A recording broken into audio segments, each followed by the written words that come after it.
काले पे हुए ने कि छेती छेती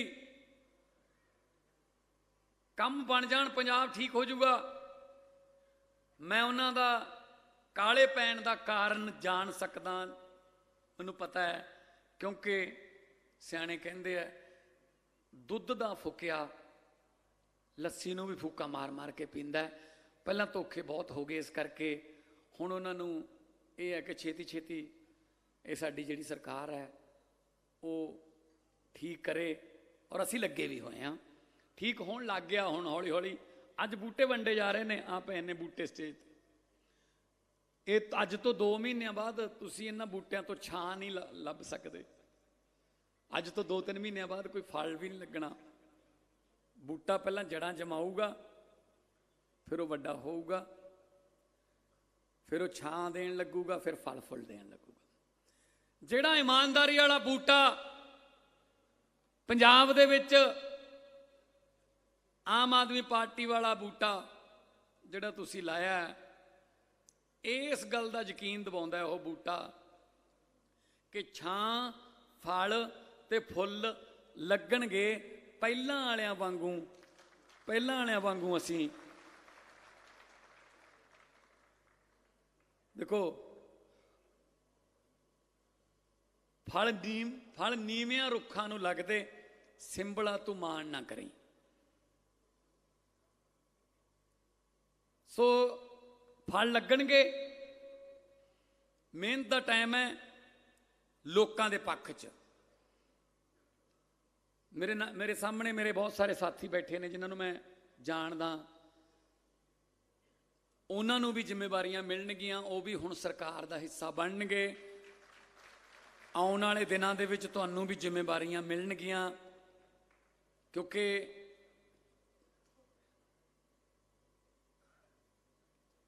जे तंदूलकर नूं कीनिया की टीम च भेज दिए, वो कल्ला नहीं जिता सकता, नाल उहदे आले दुआले भी चाहिए है प्लेयर वधिया। सो इस करके आपां एक बहुत वधिया टीम बनावांगे ईमानदार लोकां दी, कि लोग ये कहण कि इस बार वोट पाउण दा नज़ारा आ गया। इस बार गल बनी है 15 अगस्त नूं 75 मुहल्ला क्लीनिक शानदार पंजाब नूं समर्पित कर दिते जाणगे। उस तो बाद बनी जाणगे। हो सकता 30 अगस्त तक 100 हो जाण।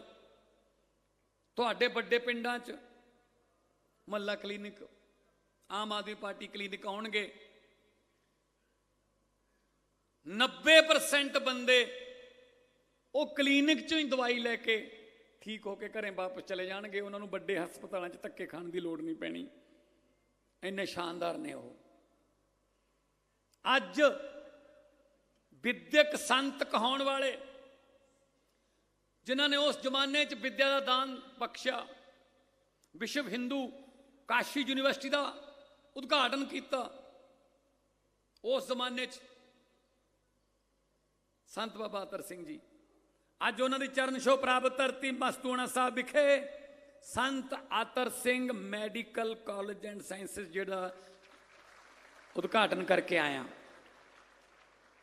कॉलेज, हस्पताल, स्पोर्ट्स का विच अरीना, और इहो जिहा डिजाइन है इंडिया दे विच हजे तक किसी हस्पताल या कॉलेज का इहो जिहा डिजाइन नहीं हैगा। तुसी 31 मार्च 2023 तक वो तैयार हो जाऊगा, देखियो। मैनू पत्रकार पूछण लगे, कहंदे जी कांग्रेसी संगरूर जिले दे ते परमिंदर ढींडसा, उन्होंने कहा कि असीं राजनीति छड्ड दांगे, ये तैयार नहीं होना इन्नी तरीक तक। असल चोर नूं सारी दुनिया चोरों की लगती होंदी है, साध नूं साधां दी लगती होंदी है। मैं कहा जी की कहा? कहते कांग्रेसी ते परमिंदर ढींडसा कहते असीं राजनीति छड्ड दांगे, ये तैयार नहीं होना। मैं कहा वो तो बाद की गल है, पहले मैनूं ये दसो राजनीति च हैगे वो हजे? घरे तो बिठाते लोगों ने, हजे भी कहते छड्ड देंगे। ਰੱਸੀ ਜਲ ਗਈ ਬਟ ਨਹੀਂ ਗਿਆ ਵਾ, ਕਿਉਂਕਿ ਇਹਨਾਂ ਨੇ ਕਦੇ ਕੋਈ ਇੰਨੀ ਛੇਤੀ ਚੀਜ਼ ਬਣਾਈ ਨਹੀਂ ਸੀ। ਇਸ ਕਰਕੇ ਇਹਨਾਂ ਨੂੰ ਆਦਤ ਨਹੀਂ ਹੈਗੀ। ਇਹਨਾਂ ਨੂੰ ਕੱਲੇ ਨੀਂਹ ਪੱਥਰ ਰੱਖਣੇ ਆਉਂਦੇ ਨੇ, ਤੇ ਉਹ ਨੀਂਹ ਪੱਥਰ ਸਿਰਫ ਝੋਟਿਆਂ ਦੇ ਜਾਂ ਅਵਾਰਾ ਪਸ਼ੂਆਂ ਦੇ ਖੁਰਕ ਕਰਨ ਦੇ ਕੰਮ ਆਉਂਦੇ ਨੇ। ਇਹਨਾਂ ਨੇ ਹੋਰ ਕੁਝ ਨਹੀਂ ਕੀਤਾ ਇਹ ਤੋਂ ਬਿਨਾਂ।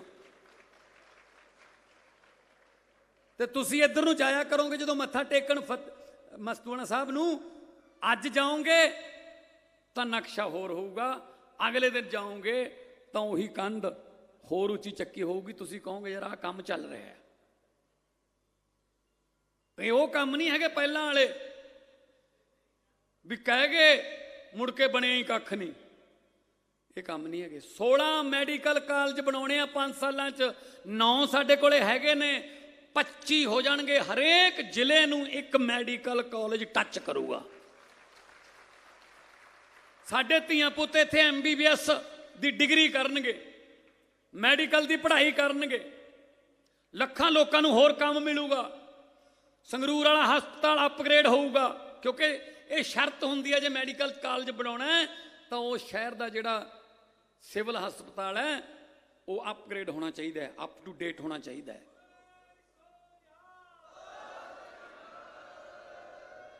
ਸੋ ਸ਼ੁਰੂਆਤ ਕੀਤੀ ਹੈ ਪਵਿੱਤਰ ਧਰਤੀ ਤੋਂ। ਸੋ ਵੀਰੋ, ਹੁਣ ਫਲ ਫੁੱਲ ਲੱਗਣ ਲੱਗ ਗਏ। ਹੁਣ ਫਲ ਫੁੱਲ ਲੱਗਣ ਲੱਗ ਗਏ। ਉਹ ਕੀ ਕਹਿੰਦੇ ਨੇ, ਉਹ ਆਪਣਾ ਸੁਖਬੀਰ ਬਾਦਲ ਕੀ ਕਹਿੰਦਾ, ਕਹਿੰਦਾ ਸਾਂਝ ਕੇਂਦਰ ਸੇਵਾ ਕੇਂਦਰ ਕਹਿੰਦਾ ਅਸੀਂ ਬਣਾਏ ਸੀ, ਉਹਨਾਂ 'ਚ ਬਣਾਈ ਜਾਂਦੇ ਨੇ। ਕੀ ਗੱਲ ਜੀ, ਤੁਸੀਂ ਆਪਣੇ ਪੱਲਿਓਂ ਬਣਾਏ ਸੀ? ਲੋਕ ਤਾਂ ਪਾਥੀਆਂ ਪੱਥੀ ਜਾਂਦੇ ਨੇ ਉੱਥੇ ਮੂਹਰੇ। ਉੱਥੇ ਅਵਾਰਾ ਪਸ਼ੂ, ਅਵਾਰਾ ਗਾਵਾਂ ਫਿਰਦੀਆਂ ਨੇ। ਇਹ ਸੇਵਾ ਕੇਂਦਰ ਹੈ ਤੁਹਾਡਾ? ਇਹ ਪੰਜਾਬ ਸਰਕਾਰ ਦੀ ਪ੍ਰਾਪਰਟੀ ਹੈ ਸੁਖਬੀਰ ਬਾਦਲ ਜੀ। ਤੁਹਾਡੇ ਕਿਸੇ ਬਾਪ ਦੀ ਜ਼ਗੀਰ ਨਹੀਂ ਹੈਗੀ, ਉਹ ਸਾਡੇ ਪੈਸੇ ਨਾਲ ਹੀ ਬਣੇ ਹੋਏ ਨੇ। ਉਹਨੂੰ ਜਿੱਥੇ ਮਰਜ਼ੀ ਵਰਤੀਏ ਅਸੀਂ। ਪੁਰਾਣੀਆਂ ਡਿਸਪੈਂਸਰੀਆਂ ਜਿਹੜੀਆਂ ਬਣਾਈਆਂ ਅਸੀਂ, ਘਾਹ ਉੱਗਿਆ ਪਿਆ ਉਹਨਾਂ 'ਚ, ਉਹਨਾਂ ਨੂੰ ਠੀਕ ਕਰਾਂਗੇ। AC ਲੱਗਣਗੇ ਉੱਥੇ, ਡਾਕਟਰ ਆਉਣਗੇ ਉੱਥੇ। ਮੁਹੱਲਾ ਕਲੀਨਿਕਾਂ ਵਾਸਤੇ 2170 ਡਾਕਟਰਾਂ ਨੇ ਅਪਲਾਈ ਕੀਤਾ। 1940 ਤੋਂ ਵੱਧ ਪੰਜਾਬ ਦੇ ਨੇ, ਕਹਿੰਦੇ ਅਸੀਂ ਕੰਮ ਕਰਨਾ ਇੱਥੇ। ਕੰਮ ਮਿਲੂਗਾ। ਸਾਡੇ ਧੀਆਂ ਪੁੱਤ ਯੂਕਰੇਨ ਕਿਉਂ ਜਾਣ ਬਈ ਪੜਨ ਮੈਡੀਕਲ ਦੀ ਪੜ੍ਹਾਈ? ਰਸ਼ੀਆ 'ਚ ਜਾਂ ਯੂਕਰੇਨ 'ਚ? ਯੂਕਰੇਨ ਨੂੰ 25 ਸਾਲ ਹੋਏ ਨੇ ਹਜੇ ਆਜ਼ਾਦ ਹੋਏ ਨੂੰ, ਸਾਨੂੰ 75 ਹੋ ਜਾਣਗੇ 10 ਦਿਨਾਂ ਨੂੰ। ਅਸੀਂ ਕਾਲਜ ਨਹੀਂ ਬਣਾ ਸਕੇ, ਸਾਡੇ ਜਵਾਕ ਯੂਕਰੇਨ ਜਾਂਦੇ ਨੇ। ਕਾਰਨ ਕੀ ਹੈ? ਨੰਬਰ ਆਉਂਦੇ ਆ 99%। ਇੱਥੇ ਕੋਟੇ ਨੇ, ਚੇਅਰਮੈਨ ਕੋਟਾ, ਫਲਾਨਾ ਕੋਟਾ। ਇੱਥੇ ਲੱਗਦਾ 2 ਕਰੋੜ MBBS ਕਰਾਉਣ ਦਾ, ਉੱਥੇ ਹੁੰਦਾ ਕੰਮ 25 ਤੋਂ 30 ਲੱਖ 'ਚ। ਕਿਉਂ ਨਹੀਂ ਭੇਜਣਗੇ ਜਵਾਕ? ਫਿਰ ਉੱਥੇ ਲੜਾਈ ਲੱਗ ਗਈ, ਫਿਰ ਸਾਨੂੰ ਉਹਨੂੰ ਜਾਨ ਨੂੰ ਖਤਰਾ ਹੋ ਗਿਆ, ਸਾਨੂੰ ਜਹਾਜ਼ ਭੇਜ ਕੇ ਵਾਪਸ ਬੁਲਾਉਣੇ ਪਏ। ਇਹ ਸਾਡੇ ਲਈ ਸ਼ਰਮ ਦੀ ਗੱਲ ਹੈ ਇਹ, ਕਿ ਜਾਣ ਕਿਉਂ ਇੱਥੋਂ? ਇੱਥੇ ਬਣਾਓ ਕਾਲਜ। ਸੋ ਇਹਨਾਂ ਦੀ ਨੀਅਤ ਸਾਫ਼ ਨਹੀਂ ਹੈਗੀ। ਅੱਜ ਵਾਤਾਵਰਨ ਨੂੰ ਸੰਭਾਲਣ ਦੀ ਲੋੜ ਹੈ। ਸੀਵਰੇਜ ਸਾਡੇ ਬੰਦ ਹੋ ਗਏ, ਵਿੱਚ ਪਲਾਸਟਿਕ ਹੈ ਉਹ ਗਲਦਾ ਨਹੀਂ, ਨਾ ਉਹ ਅੱਗੇ ਤੁਰੇ। ਮੀਂਹ ਪੈਂਦਾ ਤਾਂ ਓਵਰਫਲੋ ਹੋ ਜਾਂਦੇ ਆ ਢੱਕਣ, ਗਲੀਆਂ 'ਚ ਪਾਣੀ ਆ ਜਾਂਦਾ ਗੰਦਾ। ਇਹਦੇ 'ਚ ਫਿਰ ਆਪਾਂ ਸਰਕਾਰ ਨੂੰ ਗਾਲਾਂ ਕੱਢਦੇ ਹਾਂ, ਜਾਂ ਮੀਡੀਆ ਵੀ ਕਹਿੰਦਾ ਪਹਿਲੇ ਮੀਂਹ ਨਾਲ ਹੀ ਪ੍ਰਸ਼ਾਸਨ ਦੀ ਪੋਲ ਖੁੱਲੀ।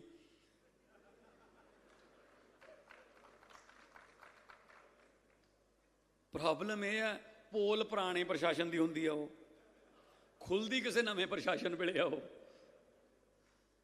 ਸੋ ਇਹਦੇ ਵਿੱਚ ਤੁਹਾਡੇ ਸਹਿਯੋਗ ਦੀ ਲੋੜ ਹੈ। ਆਪਾਂ ਪਲਾਸਟਿਕ ਦਾ ਜਿਹੜਾ ਸਮਾਨ ਹੈ ਉਹਨੂੰ ਵਰਤਣਾ ਬੰਦ ਕਰੀਏ। ਅੱਜ ਕੱਲ੍ਹ ਬਹੁਤ ਆ, ਤੁਸੀਂ ਇੱਥੇ ਦੇਖ ਕੇ ਜਾਇਓ, ਪ੍ਰਦਰਸ਼ਨੀ ਲੱਗੀ ਹੋਈ ਹੈ। ਅਚਾਰ, ਮੁਰੱਬੇ, ਉਹ ਜੜੀ ਬੂਟੀਆਂ 'ਚੋਂ ਲਿਆਂਦੇ ਹੋਏ, ਕੰਢੀ ਦੇ ਖੇਤਰ 'ਚੋਂ, ਕਿਵੇਂ ਉਹਨਾਂ ਨੇ ਦਰਖਤਾਂ ਨੂੰ, ਕੁਦਰਤ ਨੇ ਆਪਾਂ ਨੂੰ ਸਭ ਕੁਝ ਦਿੱਤਾ ਹੈ, ਕਿਵੇਂ ਉਹਨਾਂ ਨੇ ਦਰਖਤਾਂ ਨੂੰ ਦਰਖਤਾਂ ਤੋਂ ਪੱਤੇ ਲੈ ਕੇ ਜੜੀ ਬੂਟੀਆਂ ਬਣਾਈਆਂ, ਇੱਥੇ ਐਗਜ਼ੀਬਿਸ਼ਨ ਲੱਗੀ ਹੋਈ ਹੈ। ਮੈਂ ਧੰਨਵਾਦ ਕਰਦਾ ਪ੍ਰਦੂਸ਼ਣ ਕੰਟਰੋਲ ਬੋਰਡ ਦੇ ਮਹਿਕਮੇ ਦਾ, ਜਿਨ੍ਹਾਂ ਦੇ ਸਾਰੇ ਅਫਸਰਾਂ ਨੇ ਬਹੁਤ ਮਿਹਨਤ ਕੀਤੀ ਹੈ।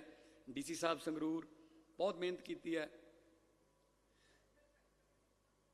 ਕਿਉਂਕਿ ਇਹੋ ਜਿਹੇ ਫੰਕਸ਼ਨ ਕੱਲੀਆਂ ਫੋਟੋਆਂ ਖਿਚਾਉਣ ਵਾਸਤੇ ਨਹੀਂ ਹੁੰਦੇ, ਕੁਛ ਨਾ ਕੁਛ ਸਿੱਖ ਕੇ ਜਾਣਾ।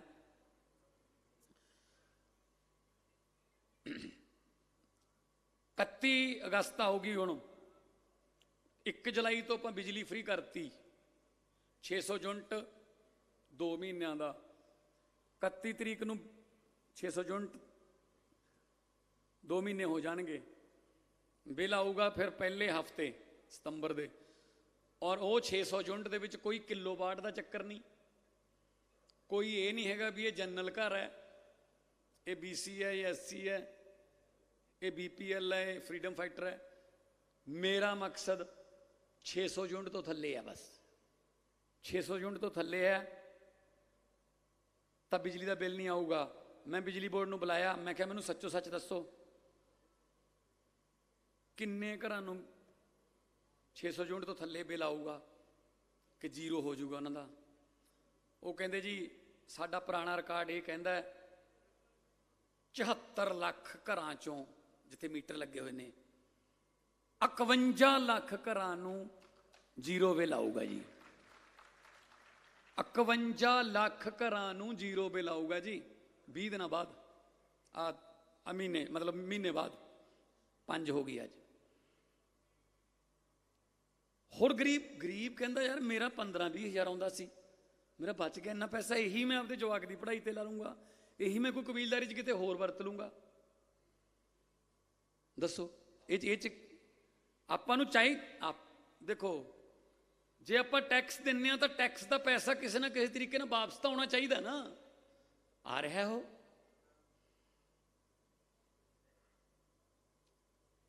हुण शुरू होगा आटा दाल स्कीम, कणक लैनी है कणक ले लियो, आटा लेना आटा ले लियो, पिसाई का खर्चा सरकार देगी, डीपू तो लिया डीपू तो ले आयो, घरें मंगाना घरें मंगा लियो। एक बड़ी प्राइवेट कंपनी नाल गल कीती है, कारां उन्हां दियां होणगियां, वो आपदी एडवरटाइजमेंट करनगे, बस आपां तो कुछ नहीं लैंदे। वो ते लिखिया होऊगा गरीबां नूं राशन देण वाली गड्डी, ते जदों वो गड्डी च पैकिंग होई होऊगी तो जदों ये गरीबां नूं राशन देण वाली गड्डी ऐ दोने पासे लिखिया होऊगा, जदों वो गड्डी किसी 9-11 वाले घर दे मूहरे खड़ी, ਉਹਦੇ ਕੋਲੇ कार्ड है बई, ਉਹਦੇ ਕੋਲ कार्ड बनाया होया है, ਉਹਦੀ ਪਹਿਲਾਂ चलती सी, उन्हें चन्नी तो बनाया है, उन्हें अमरिंदर तो बनाया है, उन्हें सुखबीर तो बनाया है। जदों गड्डी घरें खड़ूगी ਉਹਦੇ घर मूहरे बैल मार के कहांगे सरदार जी गरीबां वाली गड्डी आ गई, लै लो राशन।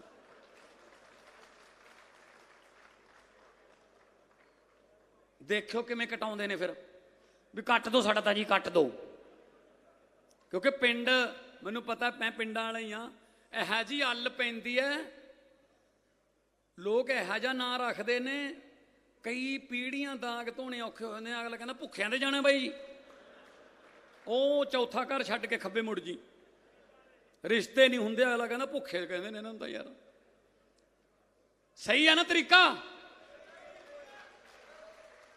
एक बार तो गड्डी उन्हां दे घर मूहरे खड़ावांगे आपां, हाँ जी अंदर वड़दी अंदर ले जाएंगे। गेल कहंदा अंदर बड़े बड़े गेट ने, गड्डी अंदर वड़ सकती है। यार कमाल है, मतलब सियाणे कहंदे आ ढिड दा भुखा रज जांदा, नींद दा भुखा नहीं रजदा। की तुसी गरीबां वाला राशन लैके किहड़े चवारे छत लोगे? किसी गरीब दे मूँह च पै लैण दो बुरकी, नाल ले जाना। सो इस करके आटा दाल स्कीम शुरू होने लगी है। बुढ़ापा पेंशन बहुत खज्जल खुआरियां होंदियां सी बैंकां च, बैंकां मूहरे बजुर्ग ਤੁਰਿਆ ਨਹੀਂ ਜਾਂਦਾ, ਲਾਈਨਾਂ ਲਾ ਕੇ ਬੈਠੇ, ਪਿਆਸੇ ਭੁੱਖੇ ਦੇਖੇ ਨਹੀਂ ਜਾਂਦੇ ਸੀ। ਅਸੀਂ ਸਿਸਟਮ ਚੇਂਜ ਕਰਨ ਲੱਗੇ ਹਾਂ। ਇੱਕ ਪ੍ਰਾਈਵੇਟ ਕੰਪਨੀ ਨਾਲ ਗੱਲ ਹੋਈ ਹੈ, ਨਾਲੇ ਉਹ ਰੋਜ਼ਗਾਰ ਦੇਊਗੀ, ਬੁਢਾਪਾ ਪੈਨਸ਼ਨ ਤੁਹਾਡੇ ਘਰ ਦਾ ਕੁੰਡਾ ਖੜਕਾ ਕੇ ਬਜ਼ੁਰਗਾਂ ਨੂੰ ਉਹ ਜਿਹੜਾ ਇਲੈਕਟ੍ਰੋਨਿਕ ਮੀਟਰ ਹੁੰਦਾ, ਬਾਇਓਮੀਟਰ, ਉਹਦੇ ਤੇ ਅੰਗੂਠਾ ਲਵਾ ਕੇ ਤੁਹਾਡੇ ਘਰੇ ਆਊ ਜੀ। ਉਹਦੇ ਬਦਲੇ ਉਹ ਕੰਪਨੀ, ਕਿਉਂਕਿ ਕੰਪਨੀ ਕੋਲੇ ਪੈਸਾ ਬਹੁਤ ਜਮ੍ਹਾਂ ਕਰਾਵਾਂਗੇ ਅਸੀਂ ਬੈਂਕ ਕੋਲੇ, ਤਾਂ ਉਹ ਬੈਂਕ ਜਿਹੜੀ ਹੈ ਉਹ ਰੋਜ਼ਗਾਰ ਦੇਊਗੀ। ਜਿਹੜੇ ਮੁੰਡੇ ਵੰਡਣਗੇ ਬੁਢਾਪਾ ਪੈਨਸ਼ਨਾਂ, ਤਾਂ ਉਹ ਪੜ੍ਹੇ ਲਿਖੇ ਮੁੰਡੇ ਆਪਣੇ ਕੋਲੇ ਬਥੇਰੇ ਨੇ, ਆਪਣੇ ਕੋਲ ਜਿਹੜੇ ਤੇਲ ਪਾਉਂਦੇ ਰਹੇ ਮੋਟਰਸਾਈਕਲਾਂ 'ਚ। ਮੈਂ ਉਹੀ ਤਾਂ ਕਹਿਣਾ, ਕੰਮ ਮਿਲੂਗਾ ਜ਼ਬਰਦਸਤ, ਆਪਾਂ ਦੇਵਾਂਗੇ, ਜ਼ਬਰਦਸਤ ਕੰਮ ਮਿਲੂਗਾ। ਇੱਕ ਹੋਰ ਇਹਦੇ ਨਾਲ ਸਮਾਜਿਕ ਜਿਹੜੀ ਮਸਲਾ ਹੈ ਉਹ ਹੱਲ ਹੋ ਜਾਊਗਾ। ਕਈ ਘਰਾਂ 'ਚ, ਮੈਂ ਸਾਰਿਆਂ 'ਚ ਨਹੀਂ ਕਹਿੰਦਾ, ਕਈ ਘਰਾਂ 'ਚ ਇਹ ਹੁੰਦਾ ਹੈ, ਸ਼ਿਕਾਇਤਾਂ ਵੀ ਮਿਲੀਆਂ ਨੇ ਕਿ ਮੁੰਡਾ ਬੇਬੇ ਬਾਪੂ ਤੋਂ ਅੰਗੂਠਾ ਲਵਾ ਲੈਂਦਾ, ਬੈਂਕ 'ਚੋਂ ਪੈਨਸ਼ਨ ਕਢਾ ਲੈਂਦਾ, ਪਰ ਉਹਨਾਂ ਨੂੰ ਦਿੰਦਾ ਨਹੀਂ। ਇੱਥੇ ਕੀ ਹੋਊਗਾ? ਘਰੇ ਜਾਊਗਾ ਬੰਦਾ, ਬੇਬੇ ਬਾਪੂ ਮੰਜੇ ਤੇ ਪਏ ਨੇ, ਉੱਠਿਆ ਨਹੀਂ ਜਾਂਦਾ, ਕੋਈ ਗੱਲ ਨਹੀਂ, ਅੰਗੂਠਾ ਲਵਾ ਕੇ ਇੱਕ ਵਾਰੀ ਪੈਨਸ਼ਨ ਉਹਨਾਂ ਦੇ ਹੱਥ 'ਚ ਫੜਾਉਣੀ ਹੈ। ਉਹ ਭਾਵੇਂ ਨਾਲ ਦੀ ਨਾਲ ਆਪਦੇ ਮੁੰਡੇ ਨੂੰ ਦੇ ਦੇਣ, ਨੂੰਹ ਨੂੰ ਦੇ ਦੇਣ, ਸਾਨੂੰ ਇਹਦੇ ਨਾਲ ਕੋਈ ਨਹੀਂ, ਪਰ ਇੱਕ ਵਾਰੀ ਉਹਨਾਂ ਨੂੰ ਮਿਲੂਗੀ ਜਿਨ੍ਹਾਂ ਦੇ ਨਾਂ ਤੇ ਆ ਉਹ। ਇਹਦੇ ਨਾਲ ਬਹੁਤ ਵੱਡੇ ਮਸਲੇ ਹੱਲ ਹੋ ਜਾਣਗੇ। ਆਰਸੀ ਬਣਾਉਣ ਵਾਸਤੇ ਬੜੇ ਪੰਗੇ ਪੈਂਦੇ ਸੀ, ਕਿੰਨੇ ਗੇੜੇ ਵੱਜਦੇ ਸੀ ਡੀਟੀਓ ਦਫ਼ਤਰਾਂ ਦੇ। ਜਮਾ ਕੰਪਿਊਟਰਾਈਜ਼ ਕਰਤਾ, ਧੂਰੀ ਦੇ ਕਿਸੇ ਗੱਡੀਆਂ ਦੇ ਸ਼ੋਰੂਮ 'ਚ ਜਾਓ, ਮੋਟਰਸਾਈਕਲ ਦੇ ਸ਼ੋਰੂਮ 'ਚ ਜਾਓ, ਨੰਬਰ ਉੱਥੇ ਕੰਪਿਊਟਰ 'ਚ ਪਏ ਨੇ, ਉਹ ਦਿਖਾ ਦੂਗਾ ਵੀ ਕਿਹੜਾ ਨੰਬਰ ਭਾਈ ਤੈਨੂੰ ਪਸੰਦ ਹੈ, ਉਹ ਨੰਬਰ ਲੈ ਲਓ, ਨਾਲ ਦੀ ਨਾਲ ਫਾਰਮ ਭਰ ਦੂਗਾ ਡੀਲਰ, ਆਧਾਰ ਕਾਰਡ ਹੋ ਜਾਊਗਾ, ਫੋਨ ਨੰਬਰ ਹੋ ਜਾਊਗਾ, ਨਾਲ ਦੀ ਨਾਲ ਆਰਸੀ ਬਣ ਕੇ ਤੁਹਾਡੇ ਮੋਬਾਈਲ ਤੇ ਆ ਜਾਊਗੀ।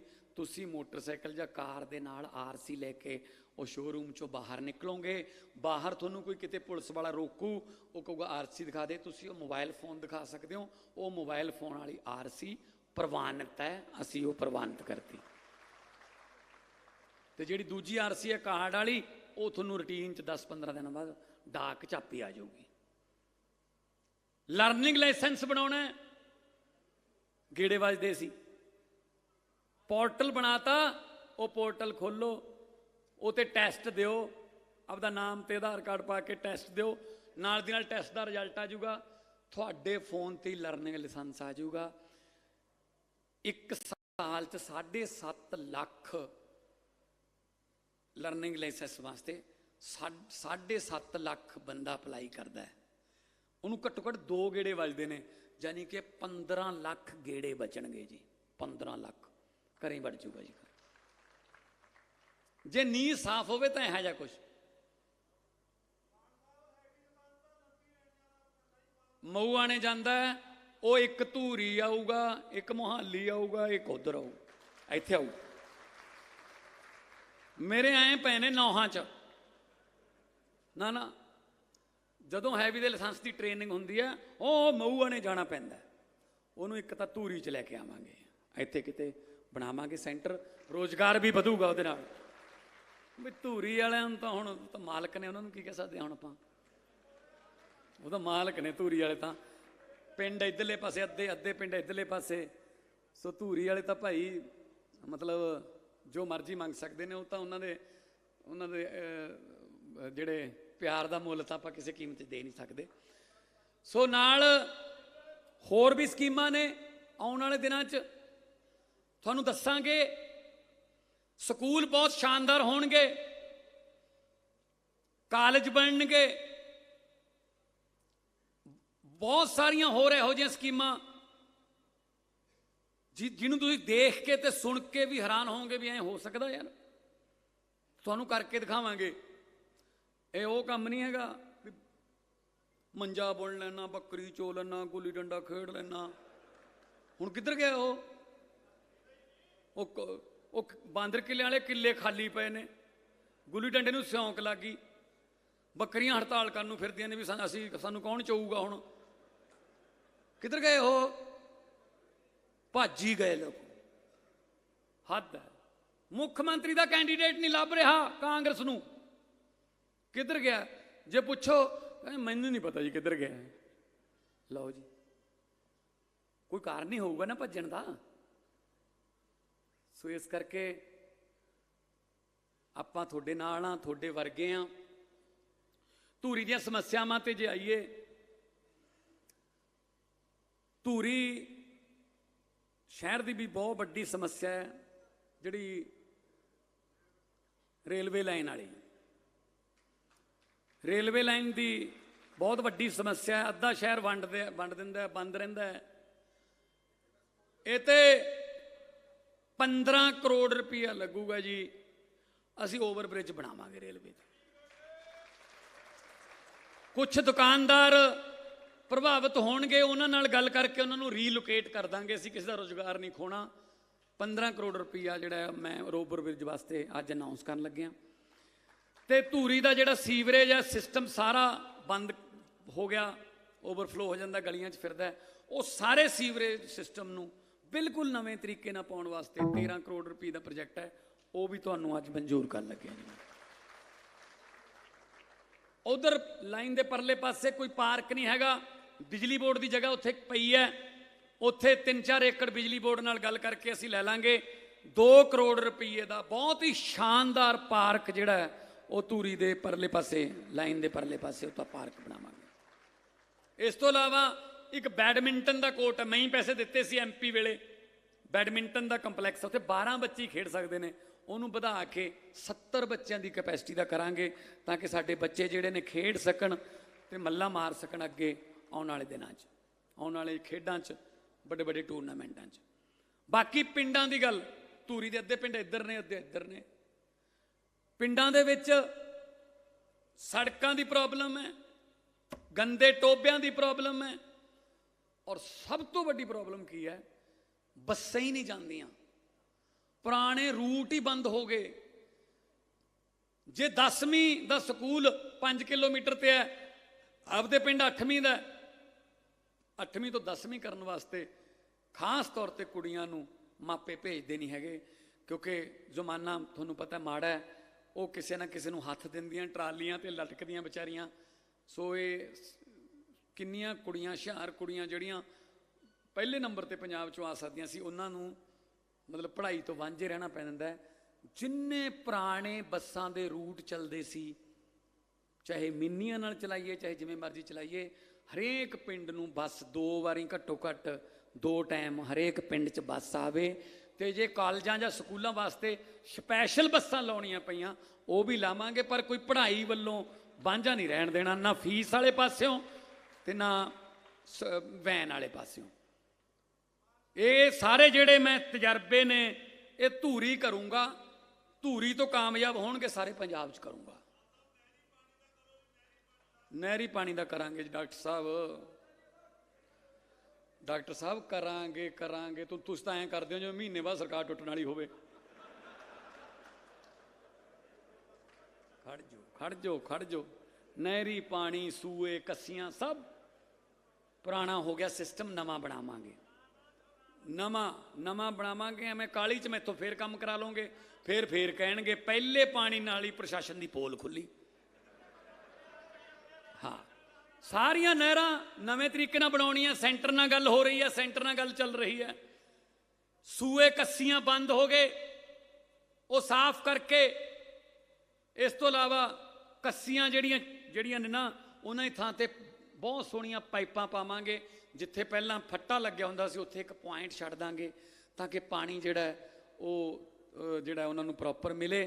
ਤੇ ਸੂਏ ਕੱਸੀਆਂ ਨਹਿਰਾਂ ਜਿਹੜੀਆਂ ਨਵੀਆਂ ਬਣਨਗੀਆਂ, ਉਹਨਾਂ ਦੇ ਵਿੱਚ ਵਿਚਾਲੋਂ ਉਹਨਾਂ ਨੂੰ ਕੱਚੀਆਂ ਛੱਡਾਂਗੇ, ਤਾਂ ਕਿ ਪਾਣੀ ਥੋੜ੍ਹਾ ਜਿਹਾ ਥੱਲੇ ਵੀ ਜਾਵੇ, ਸਿਮੇ ठीक है ना। ਹੁਣ ਤਾਂ ਮੋਮ ਵੀ ਪਾਉਣ ਲੱਗ ਗਏ ਵੀ ਜਮਾਂ ਤੁਪਕਾ ਵੀ ਨਾ ਥੱਲੇ ਜਾਵੇ।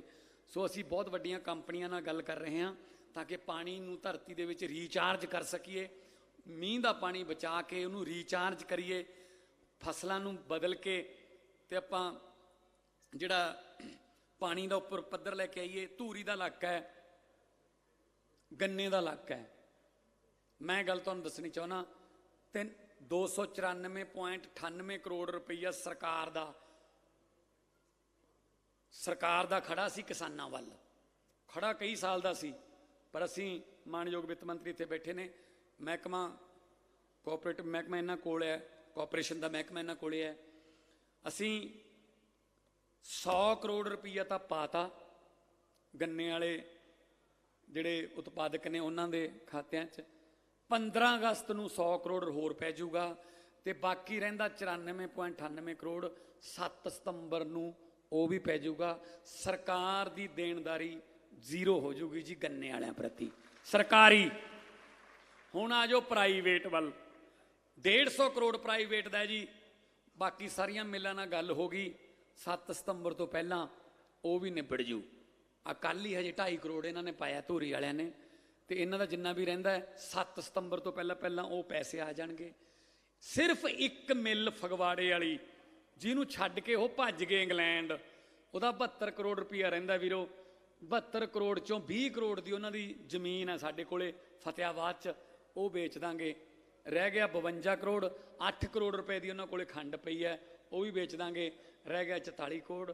44 ਕਰੋੜ ਦਾ ਝਗੜਾ ਰਹਿੰਦਾ, ਉਹ ਅਸੀਂ ਸੈਂਟਰ ਨਾਲ ਗੱਲ ਕਰਕੇ ਉਹਨਾਂ ਨੂੰ ਭਾਵੇਂ ਜਿਵੇਂ ਮਰਜ਼ੀ ਬੁਲਾਈਏ, ਉਹਨਾਂ ਦਾ ਨੋਟਿਸ ਜਾਰੀ ਕਰਕੇ ਹੋਰ ਕੋਈ ਪੈਸਾ ਗੰਨੇ ਦੇ ਬੀਜਣ ਵਾਲੇ ਕਿਸਾਨਾਂ ਦਾ ਨਹੀਂ ਰਹੂਗਾ। ਭਵਿੱਖ ਦੇ ਵਿੱਚ ਵੀ ਇਹੋ ਜਿਹੀ ਕੋਸ਼ਿਸ਼ ਕੀਤੀ ਜਾਊਗੀ ਕਿ ਟਰਾਲੀ ਜਦੋਂ ਲਾ ਕੇ ਉਹ ਮਿੱਲ 'ਚ ਆਉਣ, ਉਦੋਂ 14 ਦਿਨ ਤੋਂ ਪਹਿਲਾਂ ਯਾਨੀ ਕਿ ਅਗਲੀ ਟਰਾਲੀ ਭਰਨ ਤੋਂ ਪਹਿਲਾਂ ਉਹਨਾਂ ਨੂੰ ਪੈਸੇ ਮਿਲ ਜਾਣ, ਤਾਂ ਗੰਨੇ ਦਾ ਜਿਹੜਾ ਕਿਸਾਨ ਹੈ ਉਹ ਬਚੂਗਾ।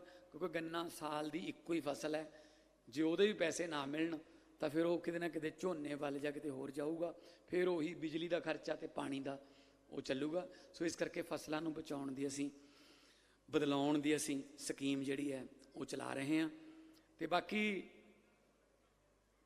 ਮੁੱਖ ਮੰਤਰੀ ਦੇ ਦਫ਼ਤਰ ਜਿਹੜਾ ਉਹ ਧੂਰੀ 'ਚ ਇੱਕ ਖੁੱਲੂਗਾ, ਸੰਗਰੂਰ 'ਚ ਵੀ ਦਫ਼ਤਰ ਖੁੱਲੂਗਾ। ਹਰੇਕ MLA ਦਾ ਇੱਕ ਦਫ਼ਤਰ ਜ਼ਿਲ੍ਹੇ 'ਚ ਤੇ ਹਰੇਕ MLA ਦੇ ਵਿਧਾਨ ਸਭਾ ਹਲਕੇ 'ਚ ਹੋਊਗਾ। ਆਪਾਂ ਖੱਜਲ ਖੁਆਰੀਆਂ ਤੋਂ ਬਚਾਉਣ ਲਈ ਇੱਥੇ ਹੀ ਤੁਹਾਡੇ ਕੋਲੇ ਅਫਸਰ ਬੈਠਣਗੇ। ਤੁਸੀਂ ਜਿਹੜੀ ਮਰਜ਼ੀ ਧੂਰੀ ਦੇ ਇਲਾਕੇ ਦੀ ਕੋਈ ਸਮੱਸਿਆ ਦਫ਼ਤਰ 'ਚ ਦੱਸ ਦਿਓ। ਮੈਥੋਂ ਹਰ ਰੋਜ਼ ਦੇਖੋ ਆਇਆ ਨਹੀਂ ਜਾਣਾ, ਕਿਉਂਕਿ ਸਾਰੇ ਪੰਜਾਬ ਦੀ ਜ਼ਿੰਮੇਵਾਰੀ ਹੈ, ਪਰ ਇੱਥੇ ਕੋਈ ਨਾ ਕੋਈ ਸਾਡੇ ਟੀਮ 'ਚੋਂ ਇੱਥੇ ਬੰਦਾ ਬੈਠੂਗਾ, ਉਹ ਨਾਲ ਦੀ ਨਾਲ ਕੰਪਿਊਟਰ 'ਚ ਫੀਡ ਕਰਕੇ ਸਿੱਧਾ ਜਿਹੜੇ ਵੀ ਮਹਿਕਮੇ ਦਾ ਉਹ ਕੰਮ ਹੈ ਉੱਥੇ ਜਾਊਗਾ, ਤੇ ਨਾਲ ਦੀ ਨਾਲ ਤੁਹਾਨੂੰ ਸ਼ਾਮ ਤੱਕ ਜਾਂ ਅਗਲੇ ਦਿਨ ਤੱਕ ਫੀਡਬੈਕ ਆਊਗੀ ਕਿ ਭਾਈ ਆਹ ਕਾਗਜ਼ ਘੱਟ ਹੈ, ਆਹ ਕਾਗਜ਼ ਦੇ ਜੋ। ਉਹ ਦੂਜਾ ਕੰਮ ਬੰਦ ਕਰ ਦੇਣਾ ਆਪਾਂ, ਜਿਹੜਾ ਪਹਿਲਾਂ ਜਥੇਦਾਰਾਂ ਨੇ ਨਹੀਂ ਚਲਾਇਆ ਹੋਇਆ। ਜਥੇਦਾਰਾਂ ਨੇ ਪਿੰਡਾਂ 'ਚ ਆਪਾਂ ਕਹਿੰਦੇ ਯਾਰ ਕੰਮ ਹੈ ਬਈ, ਹੁਣ ਤੇਰੇ ਕਹੇ ਤੇ ਵੋਟਾਂ ਪਾਈਆਂ ਸੀ, ਲੈ ਚੱਲ ਉੱਥੇ। ਉਹ ਉਹੀ 3 ਦਿਨ ਤਾਂ ਉਹੀ ਲਾਉਂਦਾ, ਉਹ ਹਜੇ ਗੱਲ ਨਹੀਂ ਹੋਈ, 3 ਦਿਨਾਂ ਬਾਅਦ ਚੱਲਾਂਗੇ, ਕੋਈ ਨਹੀਂ। ਤੀਜੇ ਦਿਨ ਕਹਿੰਦਾ ਲੈ ਕਾਰ ਕਰਾ ਲਾ, ਫਿਰ ਕਾਰ ਕਰਾ ਲਈ। ਚੱਲ ਨੰਬਰਦਾਰ ਨੂੰ ਵੀ ਨਾਲ ਹੀ ਲੈ ਚੱਲਦੇ, ਚੱਲ ਨੰਬਰਦਾਰ ਹੱਥ ਨੂੰ ਮੁੜ ਆਵਾਂਗੇ। ਬਹਿ ਗਏ 8 ਜਾਣੇ, ਗਏ। ਰੋਟੀ ਤਾਂ ਰੋਕ ਲਓ, ਇੱਥੇ ਵਧੀਆ ਬਣਦੀ ਹੈ, ਇੱਥੇ ਰੋਟੀ ਰੋਕੋ। ਰੋਟੀ ਵੀ ਖਾ ਲਈ, ਠੀਕ ਹੈ। ਜਦੋਂ ਬਿੱਲ ਜੇ ਦੇਣ ਦੀ ਵਾਰੀ ਆਈ ਉਦੋਂ ਪਿਸ਼ਾਬ ਕਰਨ ਚਲੇ ਜਾਂਦੇ ਨੇ। ਤੇ ਉਹ ਤੋਂ ਬਾਅਦ ਜਦੋਂ ਉੱਥੇ ਜਾਂਦੇ ਨੇ ਮੰਤਰੀ ਦੇ, ਕਹਿੰਦੇ ਤੁਸੀਂ ਬਾਹਰ ਬੈਠੋ, ਮੈਨੂੰ ਇਕੱਲੇ ਨੂੰ ਮਿਲ ਲੈਣ ਦਿਓ। ਬੰਦਾ ਇਕੱਲਾ ਅੰਦਰ ਚਲਾ ਜਾਂਦਾ। ਅੰਦਰ ਭਾਵੇਂ ਮੰਤਰੀ ਨੇ ਗਾਲਾਂ ਕੱਢੀਆਂ ਹੋਣ ਵੀ ਕਿੱਧਰ ਮੂੰਹ ਚੱਕਿਆ ਤੂੰ ਯਾਰ, ਤੀਜੇ ਦਿਨ ਆ ਜਾਣਾ ਹੈ। ਬਾਹਰ ਆ ਕੇ ਕਹਿੰਦਾ ਲੈ ਗੱਲ ਬਣ ਗਈ ਤੁਹਾਡੀ, ਗੁਰਦੇਵ ਤੇਰਾ ਨਾਂ ਤਾਂ ਉਹਨੇ ਖਾਸ ਤੌਰ ਤੇ ਲਿਆ ਸੀ, ਕਹਿੰਦਾ ਇਹ ਕੰਮ ਤਾਂ ਹੋਊਗਾ ਹੀ ਹੋਊਗਾ, ਕੰਮ ਆਪਣਾ ਬਣ ਗਿਆ, ਚਲੋ ਚੱਲੀਏ। ਜਾਂਦੇ ਕਹਿੰਦੇ ਨੇ ਫਿਰ ਹੱਥੇ ਠੇਕੇ ਤੋਂ 2 ਬੋਤਲਾਂ ਲੈ ਲਓ। ਫਿਰ ਕਹਿੰਦੇ ਨੇ ਚੱਲ ਫਿਰ ਇੱਥੇ ਜੇ ਚਿਕਨ ਚੁੱਕਣ ਦਾ ਪ੍ਰਬੰਧ ਕਰ ਲਓ। ਉਹ ਗੇੜਾ 10 ਤੋਂ 15 ਹਜ਼ਾਰ 'ਚ ਪੈਂਦਾ ਹੈ ਜੀ, ਪੈਂਦਾ ਨਾ, ਝੂਠ ਤਾਂ ਨਹੀਂ ਬੋਲਦਾ ਮੈਂ।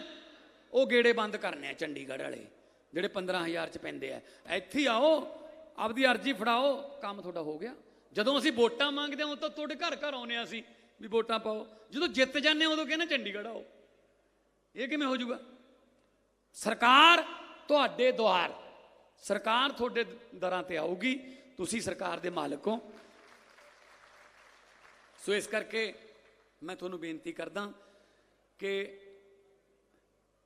मैं मेरे MLA साहिबान ਜਾਂ मेरे वलंटीयर जिन्ने ने उन्होंने एक होर बेनती करदा, थोड़ा जिहा संजम नाल काम लिया करो। सरकार है अपनी, हुण किसी नूं अफसर नूं किसी नूं झिड़कण वाली जिहड़े काम ने वो थोड़ा जिहा संजम तो काम लो। अफसरां नाल प्यार नाल गल करो। जे उन्हां नूं कोई देखो उन्हां दा कसूर नहीं, कोई सिस्टम उन्हां नूं काम नहीं करन दिंदा। जे हुण आपां कहीए भी स्कूल च जिहड़े ने वो टीचर ही जिम्मेवार ने, नहीं, उत्थे बच्चों के पढ़ाउण वाला माहौल ही है नहीं, बैठण नूं बेंच है नहीं, पीण नूं पानी है नहीं, बाथरूम है नहीं, पोस्टां है नहीं, फिर हाई स्कूल दे रजिस्टर भी लैके जाने ने, फिर पता नहीं होर किहड़े किहड़े काम टीचरां तो। करोना वेले तां बार्डरां ते भी ड्यूटियां लातियां भी चैक करो भी किहनूं किहनूं करोना है। असीं फैसला कीता है पंजाब दे विच जिन्ने भी टीचर होणगे उन्हां तो पढ़ाई तो बिना होर कोई काम नहीं लिया जाऊगा। अगे जनगणना आनी है, जनगणना आऊगी हुण, सैंसस कहंदे अंग्रेजी च, जनगणना। जनगणना वास्ते सानू डिपार्टमेंट कहंदा सेंटर दा 68,000 टीचर दे दो। असीं नहीं दिंदे, कहंदे फिर किवें करांगे। असीं कहा 68,000 मुंडे कुड़ियां पढ़े लिखे BA MA MSc दे दिंदे आ, 1 महीना उन्हां दी रिहर्सल करा लो, 3 महीने जनगणना चलूगी, इन्ने पैसे तनख्वाह जिहड़ी आ उन्हां नूं दिओ। असीं तां आपदे टीचरां नूं पढ़ाई स्कूलों बाहर कढण नहीं लगे। नाले 68,000 मुंडे कुड़ियां नूं 3-4 महीनों वास्ते भी काम मिलूगा, ट्रेनिंग होऊगी, उन्हां दा रैज़मे वधिया बनूगा कि असीं भारत की जनगणना च हिस्सा लिया होया, दुनिया का सब तो वड्डा देश। ये अगे जाके सर्टिफिकेट उन्होंने नौकरियां च काम आउणगे। आह गल्लां सोचदे हां असीं कि गाहां किवें लेके जाना देश नूं। ये नहीं हैगा कि असीं पिछे उन्हें ऐं करता जी, ऐं क्यों नहीं कहता जी, वो नहीं करता। इन्हां ते यकीन ना करियो, इन्हां कोले कख नहीं। वो कहंदे सुखबीर बादल ने ढांचा भंग करता। मैं कहा ढांचा है कित्थे सी, ढांचा है कित्थे है। इत्थे तुसीं देखदे होवोगे टिकटां देण नूं तां बंदे नहीं लभदे। ये वक्त है जी, वक्त बहुत वड्डी चीज़ है। कहंदे सी ना राज करांगे 25 साल, अज कित्थे ने। वक्त, डरो, उस वक्त तो डरो। ये राजियां तो भीख मंगा दिंदा है वक्त, भिखारियां दे सिर ते ताज टिका दिंदा है वक्त। वक्त बहुत वड्डी चीज़ है। सो इस करके जदों सत्ता दे नशे च कोई अन्ने हो जाण, जुल्म करन लग जाण लोकां ते, फिर लोकां दे तीजी अख लग जांदी है। फिर वो अन्ने हो जांदे ने, लोकां दे तीजी अख लग जांदी है। लोग फिर तीजी अख नाल देख के, तीजे नेत्र नाल देख के फिर फैसला करते हैं। फिर उन्होंने पता नहीं लगता। हजे तक कांग्रेस ते अकालियां नूं अद्धियां नूं तां यकीन ही नहीं होया भी असीं सरकार च नहीं रहे। कई बार ऊई 2-3 तो साडे घरे ऊई आ जाने, ओ अच्छा इधर नहीं आउणा सी, उधर जाना सी जी। असीं कहा तुसीं इत्थे नहीं हैगे, इत्थों कढ़ते तुसीं हुण उधर जाओ जिधर। अच्छा अच्छा जी, गलती नाल। सो उही गल है ना, जिवें किवें आपां किते अपने कोई पिंड वाले किसी झोटे नूं छड्डे आउंदे ने, उहदियां अखां बन्न के ना, वो 5 पिंड छड्डे आउंदे ने। वो हजे बाद च आउंदे ने, झोटा पहलां खड़ा हुंदा पिंड वापस उत्थे ही। सो इस करके कड्डे तां तुसीं हैगे ने, अजे थोड़ा थोड़ा टाइम लगूगा। सो मैनूं खुशी इस गल दी है कि चलो थोड़े चिर बाद ही सही तुहाडे चेहरिਆਂ ते थोड़ी जी मुस्कुराहट आ रही है। और इस मुस्कुराहट नूं तरक्कियां राहीं, इस मुस्कुराहट नूं नौकरियां राहीं, इस मुस्कुराहट नूं ਵਪਾਰ ਨੂੰ ਵਧਾ के, इस मुस्कुराहट नूं मजदूरां नूं उन्हां दे हक दे के, मुलाजमां नूं उन्हां दे हक दे के असीं इस मुस्कुराहट नूं कायम रखांगे। अज लई मेरे वल्लों इन्नी क हाज़री कबूल कर दिओ। दोने हथ चक के 2 नारे ला दिओ, इनकलाब बोले सो निहाल। वाहिगुरू जी का खालसा, वाहिगुरू जी की फतेह। हौली जाओ, हौली जाओ, आराम नाल जाओ।